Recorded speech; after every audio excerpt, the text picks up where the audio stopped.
WhatsApp Coexistence means using the WhatsApp Business app and WhatsApp Business API on the same number. So using the WhatsApp Business API, you can able to onboard into the Saaswa. After completed the registration in Saaswa, just click login with Facebook and it will take me my Facebook page or profile. So I just click continue. So after that I am choosing my business portfolio, and the second option I am choosing connect the WhatsApp Business app. So I click next. So I am going to enter my WhatsApp Business app mobile number and click next. So after that it's saying add a new number, and you can able to see connect to existing WhatsApp Business app. So I just click next.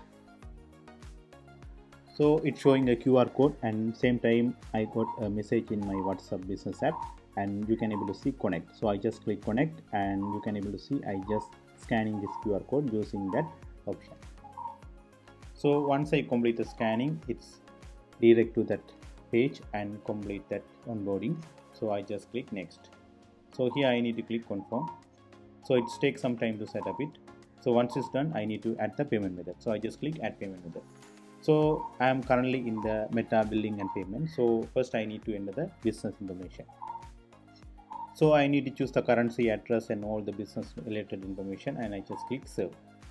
So once it's served, then it's time to add the payment method. So you can see add payment method, and I just click the add payment method and entering my card details. So it can be debit or credit card. So once it's done, click serve, and now I am going to the Saaswa. So you can able to see it's set up successfully. So I go to the chat, and I'm going to send a message from my personal number to Saaswa. You can able to see I have received this message. Now the coexistence works fine. In case if you are not receiving this message, or when you're sending any messages that don't deliver to your customer's mobile number, you can try after few minutes. So it will work, because configuration takes a minimal time. So it can be 5 minutes or 10 minutes. You can see demo message from WhatsApp Business app. So I'm going to send hello message to the WhatsApp, hello, and send. So I have received the hello message in my WhatsApp. So it's working fine, and thank you so much.